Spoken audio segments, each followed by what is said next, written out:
बहुत समय पहले की बात है। विशाल नगर में राजा विजेंद्र देव राज करते थे। राजा बहुत ही दयालु और धार्मिक प्रवृत्ति वाले थे। हमेशा अपनी प्रजा की भलाई चाहते थे। उनके पास सब कुछ था, बस एक ही चिंता थी कि उनकी कोई संतान नहीं थी। इस बात को लेकर राजा बहुत ही चिंतित रहा करते थे। एक दिन राजा विजेंद्र देव अपने राज दरबार में बैठे हुए थे। तभी एक कबूतर उड़ते हुए आया और विजेंद्र देव के मुकुट पर एक फूल गिराकर चला गया। इतना सुंदर फूल, ऐसा फूल तो मैंने अपने जीवन काल में कभी नहीं देखा। दरबार में बैठे सभी लोग फूल की तरफ देखने लगते हैं, क्योंकि जितना सुंदर वो फूल था, उससे कई गुना ज्यादा मनमोहक उसकी खुशबू थी। सभी लोग फूल की तरफ मोहित हुए जा रहे थे।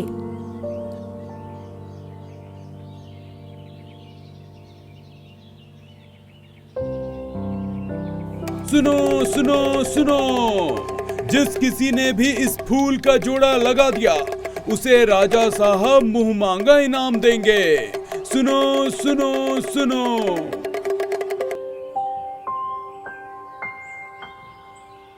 अरे भाई, ये तो वही फूल है जो मंत्री जी दिखा रहे थे। हमारे तो भाग्य ही खुल गए। चलो चल के फूल तोड़ते हैं और अपना इनाम पाते हैं राजा जी से। हाँ। लकड़हारा खुश होकर फूल के पास जाने लगता है। तभी फूल से आवाज आती है, सुना सुना भैया मोलावानु हो, ए भैया आवतड़े लकड़हारा भैया फुलवा लोढ़े हो ना। तब अमोला कहता है,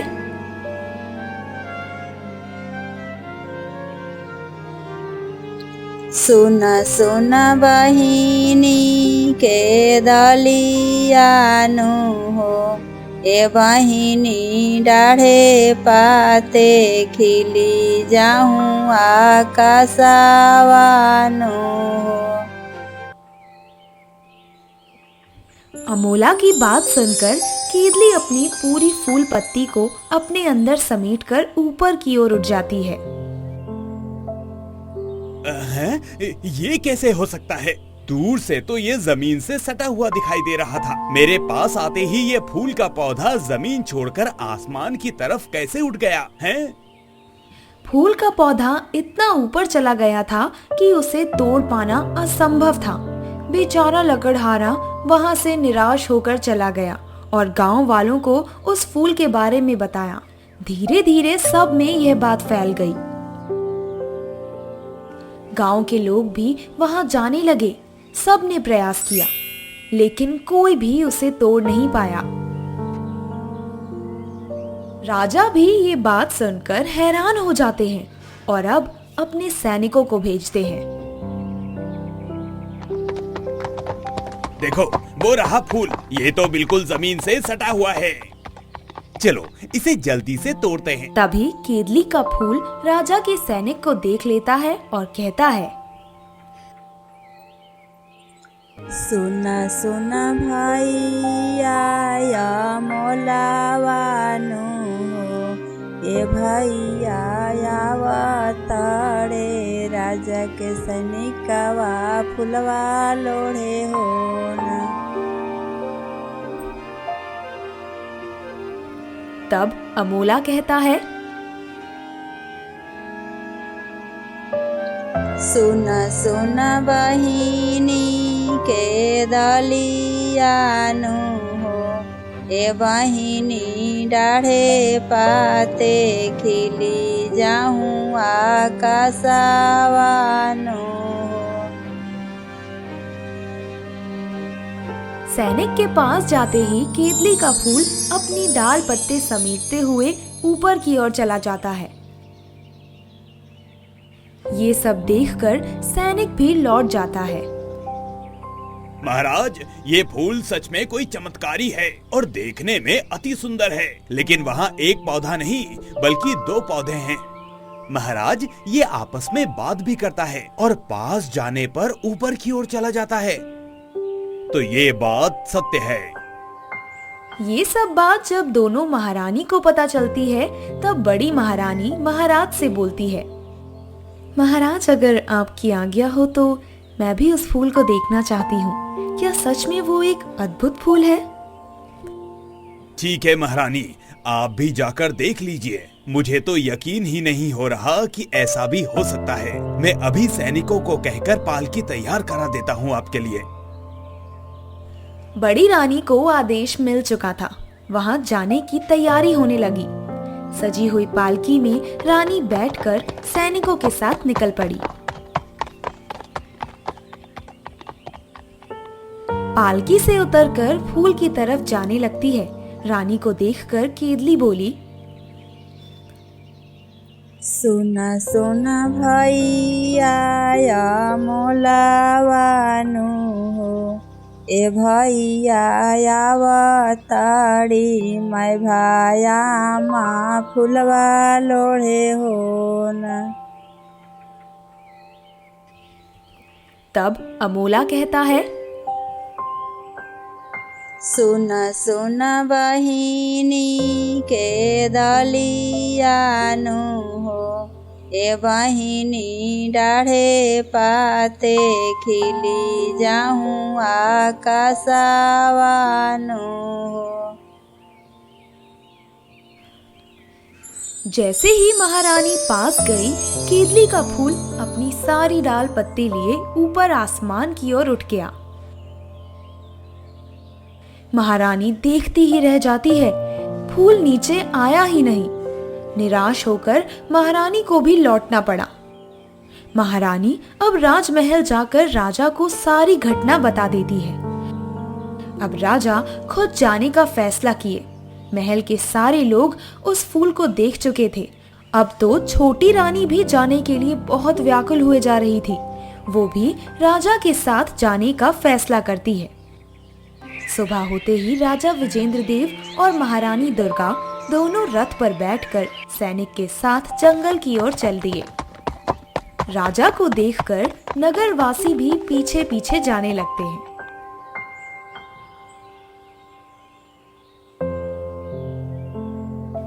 महाराज, यहाँ आकर मुझे कुछ अच्छा महसूस हो रहा है। हाँ महारानी, मुझे भी ऐसा ही महसूस हो रहा है। राजा और छोटी रानी दोनों चलते जा रहे थे। तभी केदली की नजर राजा और रानी पर पड़ती है और अमोला से बोलती है, सुना सुना भैया मोलावानु हो, ए भैया आवताड़ी अपन अम्मा फुलवा लोढ़े हो न। तब अमोला कहता है, सुना सुना बहिनी के दलियानु हो, ए बहिनी डाढ़े पाते सोहरी जाऊँ आचारवानु हो। केदली अपनी डाल पात लिए राजा और रानी के कदमों में जाकर खुशबू बिखेर देती है। वहां के सारे लोग एक बार फिर आश्चर्यचकित होकर देखने लगते हैं। ये कैसे हो सकता है? इतने सारे फूल अपनी डाल पात लिए जमीन की तरफ है। महारानी सुने ना, मंत्री जी गांव वाले सब यही कह रहे थे कि फूल के पास जाने पर फूल अपने आप आसमान को छू लेता है, लेकिन यहाँ तो कुछ और ही हो गया। नहीं महाराज, हम सबने देखा है, ये फूल आज तक किसी के हाथ नहीं लगा है। ये चमत्कार सिर्फ आपके और महारानी के आने से हुआ है। राजा और रानी फूल को पाकर खुश थे, लेकिन राजा इस फूल के पौधे की बात सुनकर सोच में पड़ गए थे। तभी एक आकाशवाणी होती है। क्या सोच रहे हो राजन? इस रहस्यमयी पौधे का रहस्य इस पौधे में ही छुपा हुआ है। आकाशवाणी की बात सुनकर राजा के साथ साथ सभी लोग अब उस पौधे के रहस्य को जानने के लिए उत्सुक हो रहे थे। मंत्री जी, आकाशवाणी के अनुसार इस पौधे का रहस्य इस पौधे में ही छुपा हुआ है। जी महाराज, मुझे भी ऐसा ही लग रहा है। ऐसा कीजिए, आप एक बढ़ई को बुलाइए, तभी हमें इस पेड़ का रहस्य पता चलेगा। राजा के आदेश पर मंत्री जी ने बढ़ई को बुलाकर पेड़ काटने का आदेश दे दिया। अब बढ़ई उन दोनों पेड़ को काटने लगा। तभी उस पेड़ से फिर से आवाज आती है, धीरे धीरे काटाए बढ़ैया भैया ना, हमरा घाव लगता, हमरा घाव लगता। केदली और अमोला की दर्द भरी बातें सुनकर बढ़ई असहज महसूस करने लगता है। क्षमा कीजिए महाराज, इस पेड़ की बातें सुनकर मुझसे ये पेड़ काटा नहीं जा रहा है। देखो बढ़ई, ये एक रहस्यमयी पेड़ है। इस पेड़ के रहस्य की बातें जानने के लिए आपको इसे काटना ही होगा। ये हमारा आदेश है। राजा का आदेश सुनकर दोनों बढ़ई फिर से उस पेड़ को काटने लगते हैं। थोड़ी ही देर में बढ़ई दोनों पेड़ को काटकर गिरा देता है। तभी अमोला के पेड़ से एक सुंदर सा राजकुमार निकलता है और केदली के फूल से एक सुंदर सी राजकुमारी निकलती है।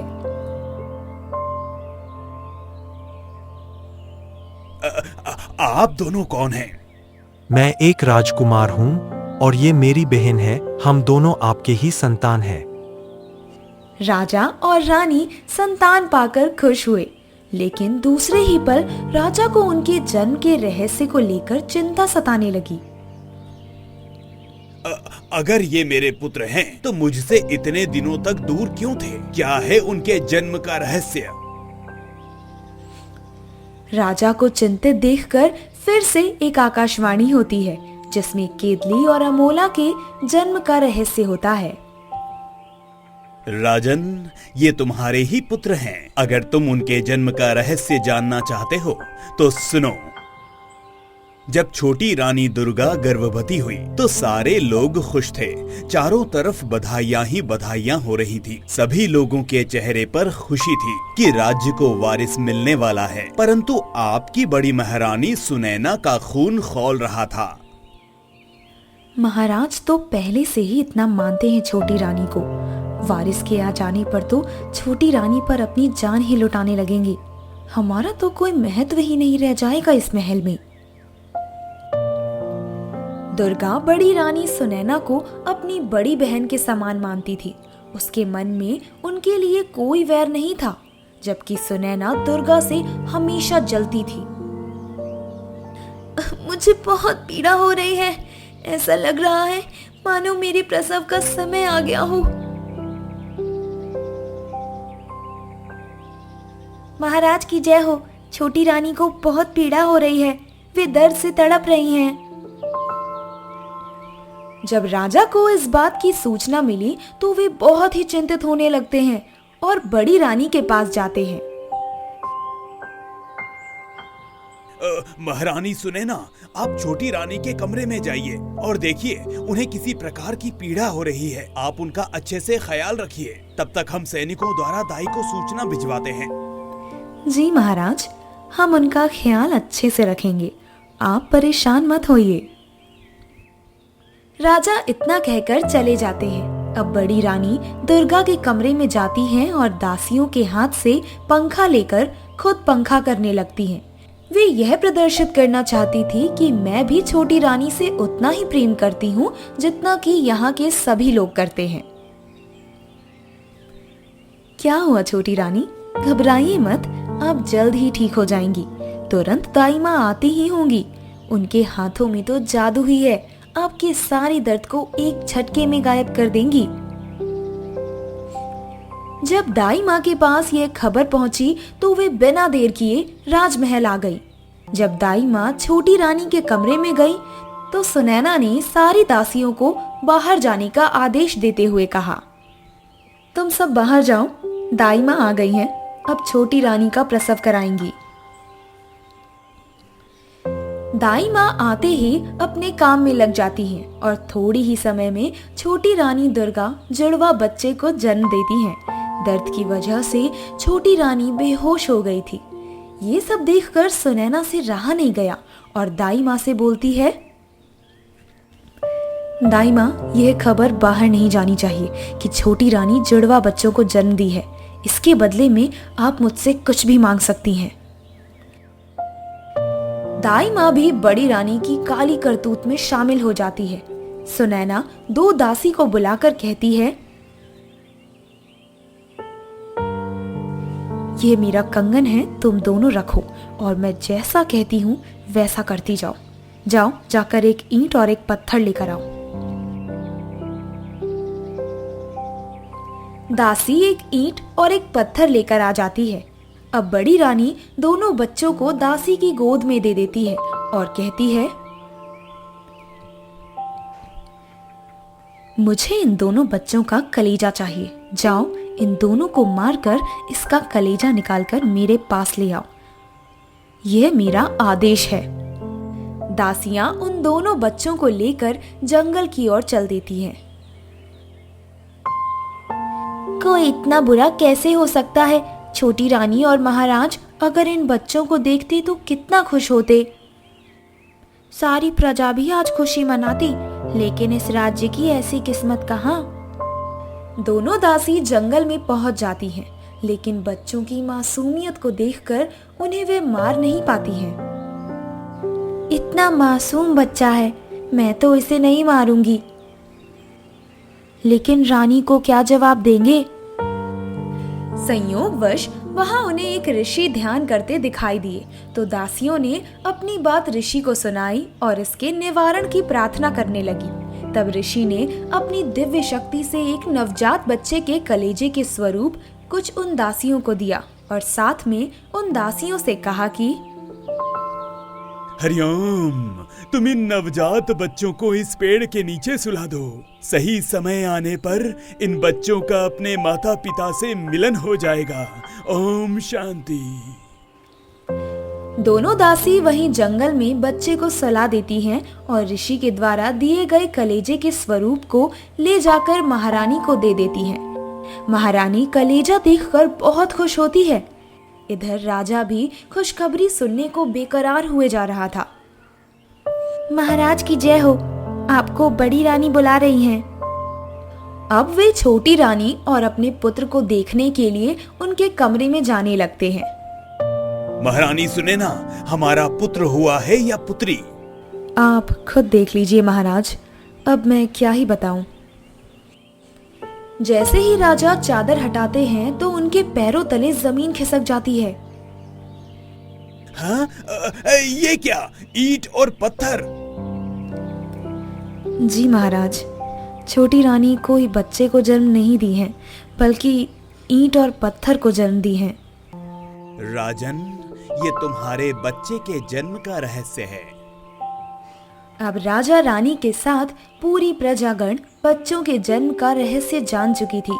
अब सारी प्रजा राजा से एक ही मांग कर रही थी, रानी को जिंदा जमीन में दफना दो।